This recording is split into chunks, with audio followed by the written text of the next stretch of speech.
Salut la machine, j'espère que tu es au top. On va voir que l'équation rouge est égale à Babar. Et ce n'est pas le roi des éléphants. Allez, c'est parti.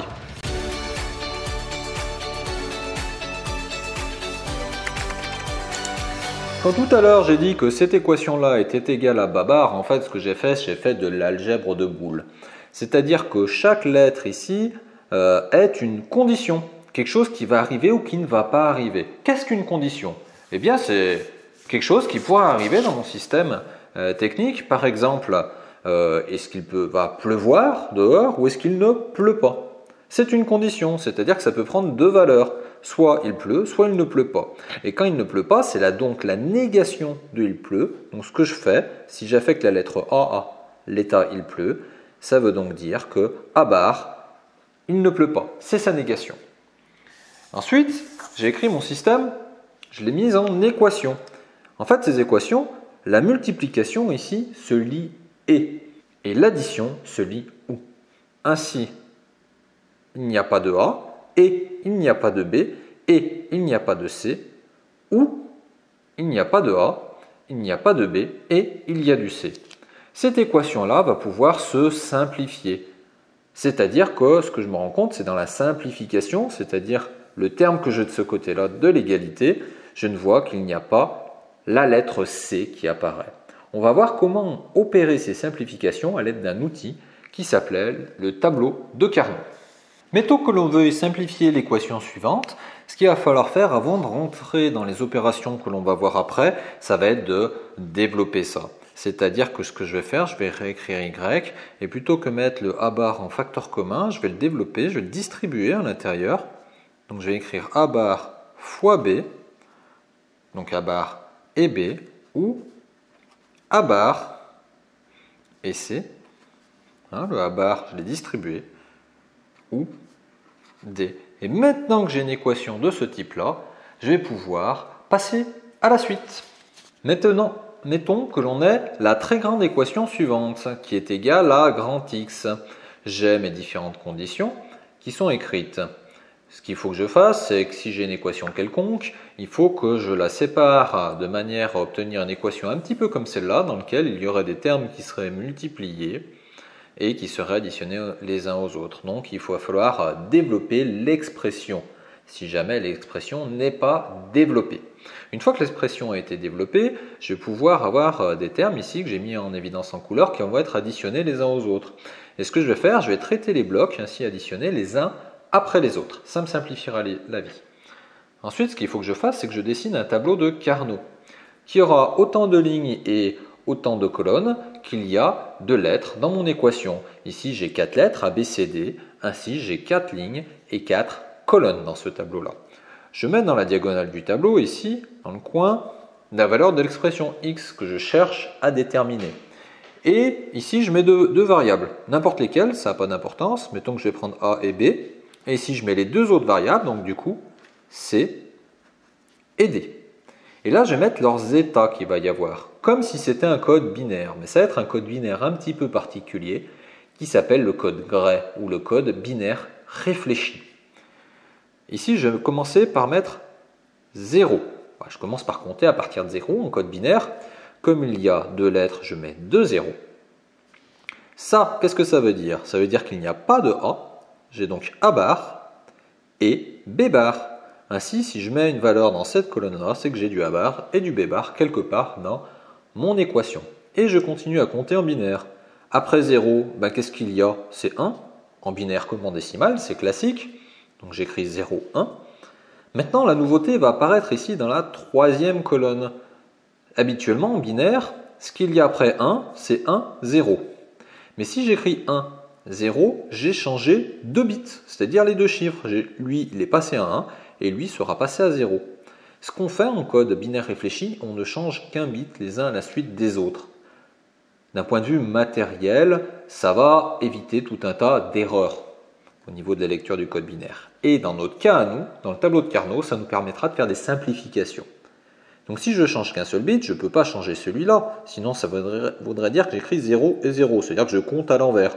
Donc je vais changer le premier, 1, et le deuxième, je ne vais pas le changer. Je vais réécrire, et 1. j'ai bien un nouveau code qui apparaît. Et ainsi de suite pour la quatrième colonne. De la même manière, il va falloir que je change un bit. Lequel? Eh bien, mettons que je me mette à changer le premier bit. Je le remette égal à 0. Bien, je vois que ça me refera 0 et 1. Ça veut dire que je compte à l'envers. Non, il va falloir que je change le deuxième bit. 1 et 0. Et là, ce que je vais faire, je vais juste recopier mon code tel que je l'ai déterminé précédemment à l'envers. Voilà.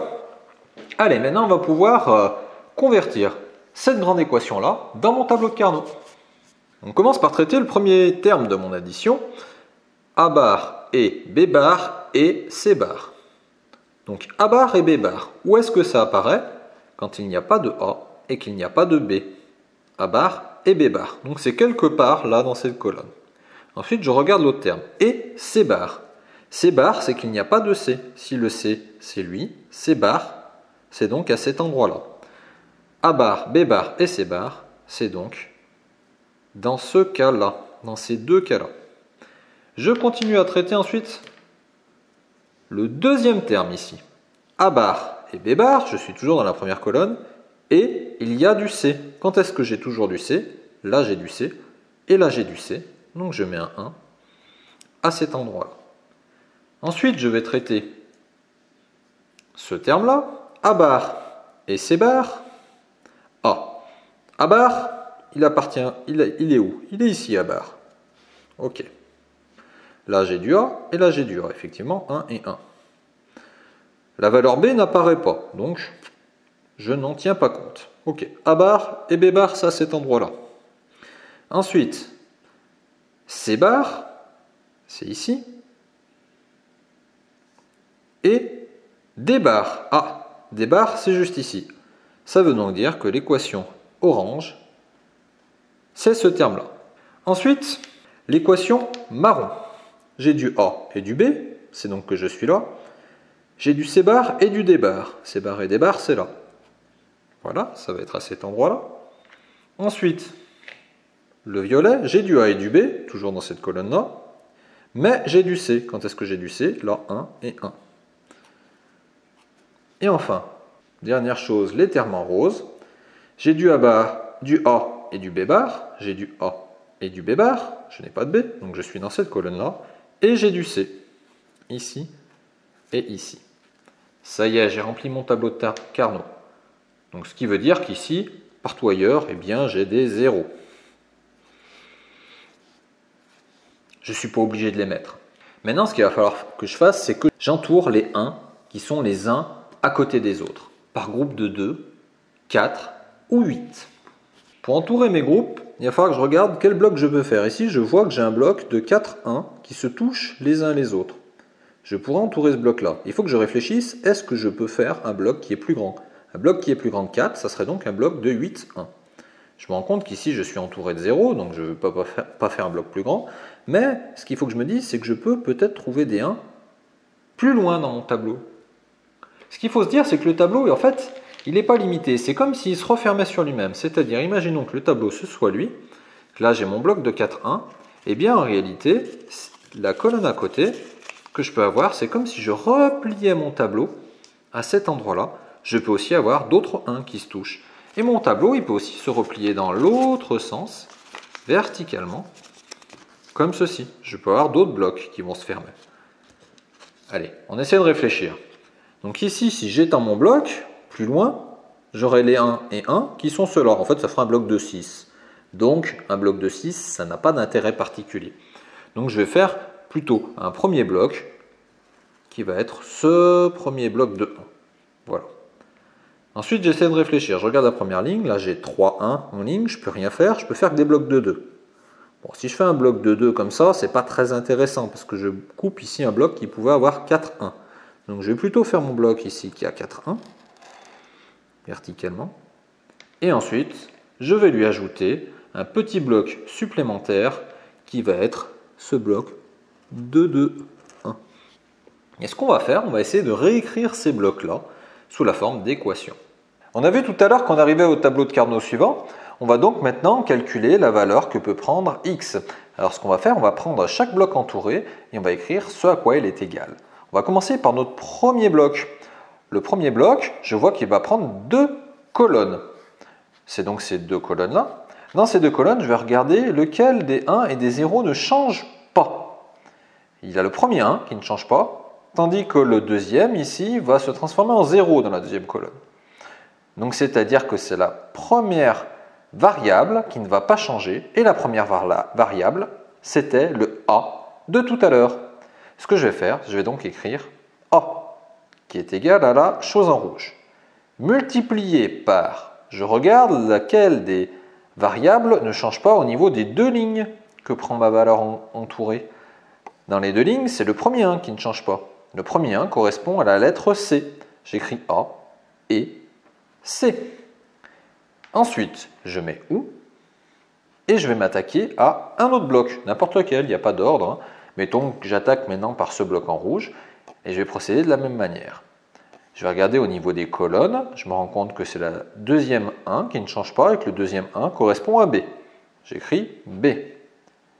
Et maintenant je regarde au niveau des lignes, mais ce qui ne change pas, vu que je n'ai qu'une seule ligne, c'est C et D. Mais attention, C il est égal à 0 et D est lui aussi égal à 0. Donc ce que je vais mettre C bar et D bar. Enfin, je vais m'attaquer au dernier bloc, qui est celui-là. Dans le dernier bloc, j'ai A qui est égal à 0, et toujours égal à 0, je ne prends pas plusieurs colonnes. B qui est aussi toujours égal à 0. J'écris donc A bar et B bar. Et au niveau des lignes, je me rends compte que je peux prendre n'importe quelle valeur de C ou de D, à la fois bar et à la fois pas bar, donc je ne vais pas les réécrire. Voilà mon équation simplifiée qui est égale à l'équation de tout à l'heure. J'ai beaucoup moins de termes qui apparaissent et de cette nouvelle écriture, j'aurai une écriture simplifiée de mon équation logique. On récapitule ce que l'on vient de voir ensemble. On a vu qu'il fallait d'abord développer l'équation de manière à avoir une somme de termes multipliés les uns avec les autres. Et ensuite, on allait prendre chaque terme qui était additionné, chaque groupe ici, et on allait essayer de repérer dans un tableau de Carnot où est-ce qu'il allait se situer. Le tableau de Carnot, j'écrivais autant de lignes et de colonnes qu'il y avait de lettres ou de variables dans mon équation là. J'écrivais ici les états que pouvaient prendre ces différentes variables en code Gray. Ça veut dire que quand je passais d'une colonne à l'autre, je ne changeais qu'un seul bit, qu'un seul chiffre.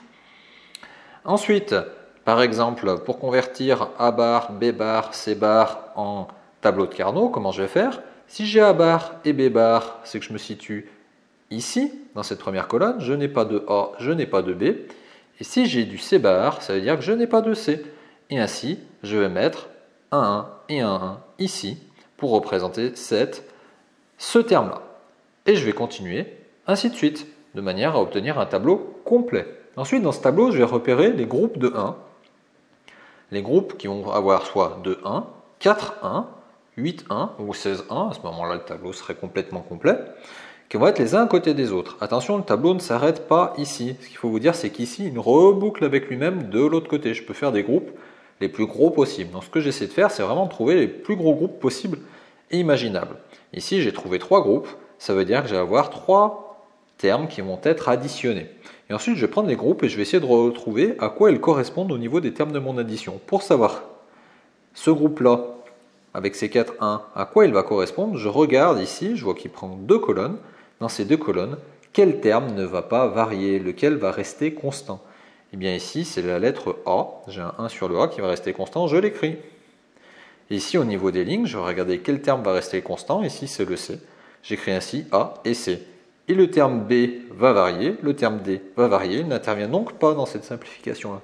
Et je vais prendre chaque bloc, comme ça, petit à petit, et je vais essayer, donc, de réécrire ce à quoi il correspond. En ayant fait ceci, j'ai réussi à réécrire mon équation logique initiale qui était plutôt grande, et à la simplifier au maximum. C'est la fin de cette vidéo, j'espère que tu as tout compris. Allez, bon courage pour la suite!